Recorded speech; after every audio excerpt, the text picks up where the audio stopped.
Hey everybody, what's going on? Buddy Blackford here with another awesome Photoshop CS6 tutorial. And in this tutorial we're going to go over cropping stuff. And there is a basic way to crop, and then there's a tool for cropping. So let's start getting into this. The first way that you can crop is by creating a selection. So pick any of your selection tools. I'm just going to use the rectangular marquee tool because it's the easiest. And you can do this with any of your other selection tools. Just make a selection. I'm just going to select this lifeguard house here, and I'm going to go to image, and there is a section here called crop. Click that, and then your image is quickly cropped. You don't have to mess with a bunch of stuff. So that's how you quickly and basically crop things. Now you can go in with your other selection tools and make some like nice looking crops like this one. Oh man, this is going to be awesome.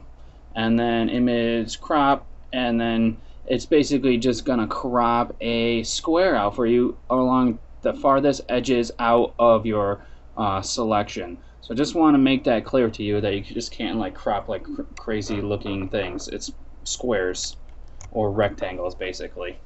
So just letting you know that.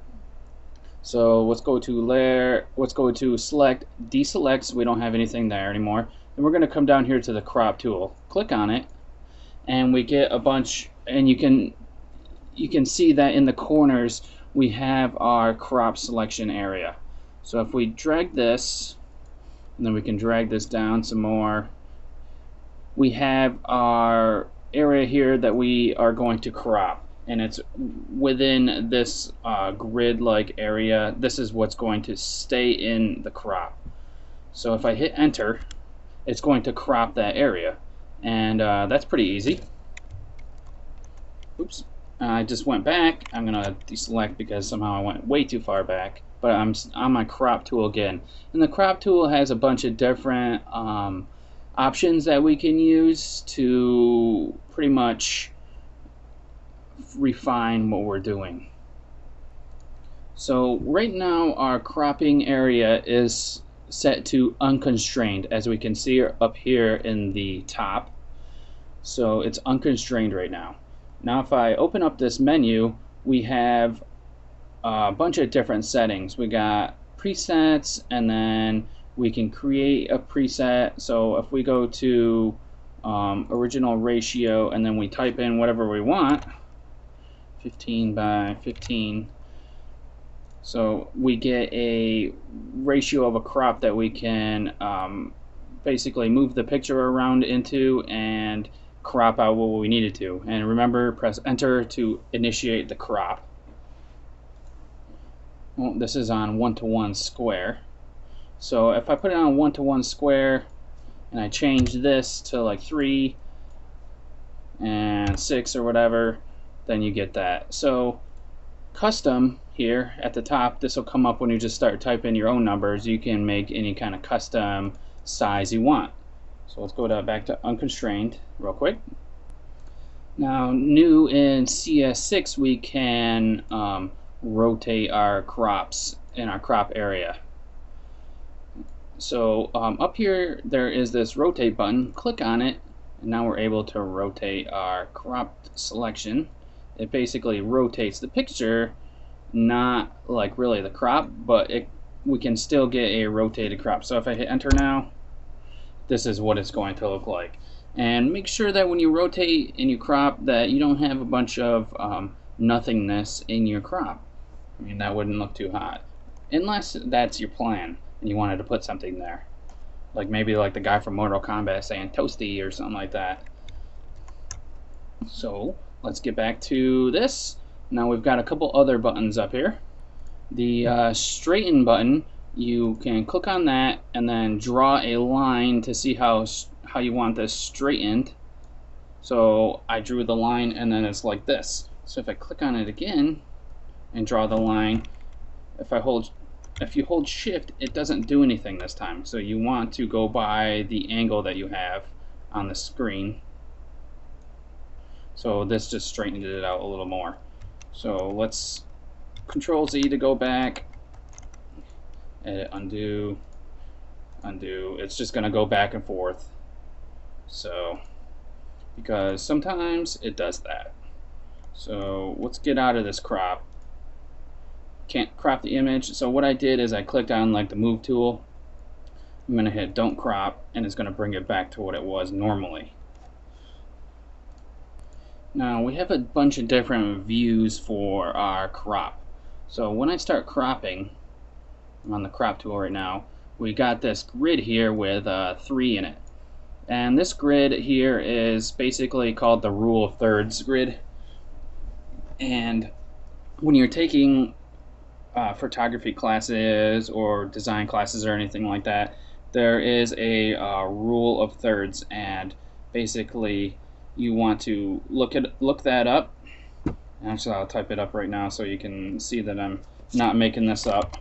Rule of thirds, and then photography. Just typing this in real quick, and I'll bring this over. Now we've got the rule of thirds, and this is a principle in photography that shows you how to like organize how to organize your pictures and make them composed really nicely. So that's what that is. Now we've got the rule of thirds view on here. Let's go up to our view section up here. Now we've got a bunch of different types of views.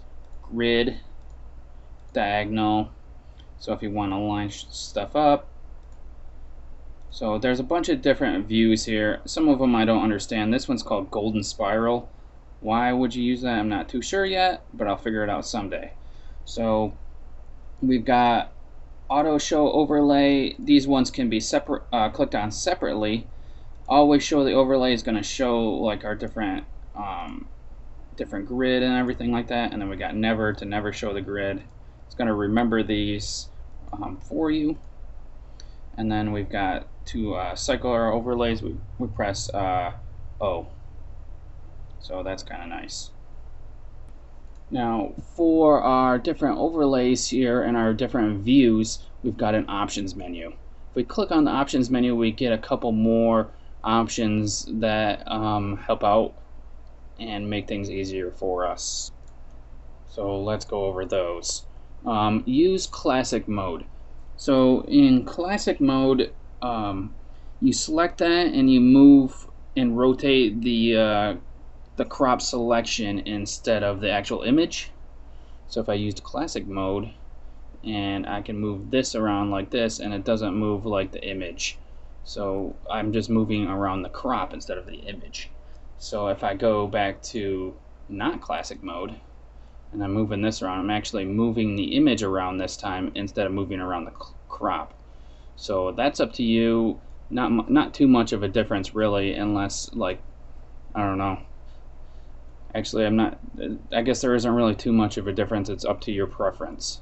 We've got the always center preview. So I would keep that checked. If I was you, it's up to you. If you have a huge image that you might not want to have auto center preview and show cropped area, you can see what you're working with if you have the show cropped area on. If not, so if I move it around like this, I mean, you can't really see it. So this will give you a good idea of what your image is going to look like if you have it off. But I like to have it on to see, so I can see everything else and see what I might want to get in there. The next set of settings here is enable crop shield, and if I just uncheck that, you'll see that this darker area around here turns off and you just see the crop there. Now I mean, I feel like enable crop shield helps you see what you're actually going to crop, so I would suggest to keep that on. And then you have your color where you can change your color to a custom one if you want, so it could be red, or it's up to you. So right now I'm gonna put it to match canvas, which it kind of like does, just makes like a gray that's a little more opaque, and then or transparent, I guess. And then you can increase your opacity if you want. That's up to you. So auto adjust, you can have auto adjust on there also, so it basically you don't have to do too much work. So those are the settings. Now it looks like, I feel like the crop tool has a bunch of stuff to it. We've got delete cropped pixels also over here, and you pretty much want to do that so you don't have any like half pixels or anything like that on there. So keep delete cropped pixels on. Now we just got our buttons over here that we can use for cropping. So this one's going to reset your crop. So if I click on that, it resets it back to the beginning. Now over here I've got the next button over here, 10. So this is the cancel button. So if I click on cancel, it gets off of everything that I did. And then if I go and click on the check mark here, it's just like pressing enter, it'll commit to the crop. So that's how you use the crop tool. A decent amount of stuff to it because of these view options and everything like that. But the crop tool is used to cut out any extra information in your photo that you don't think is necessary or you don't want to have in there. So it helps focus on like the main aspect of the photo. Brings more attention to whatever you want to crop into and everything like that. So that's how you use the crop tool. Thanks for watching it. Subscribe for more tutorials. It's going to be awesome. Have a good one, everybody.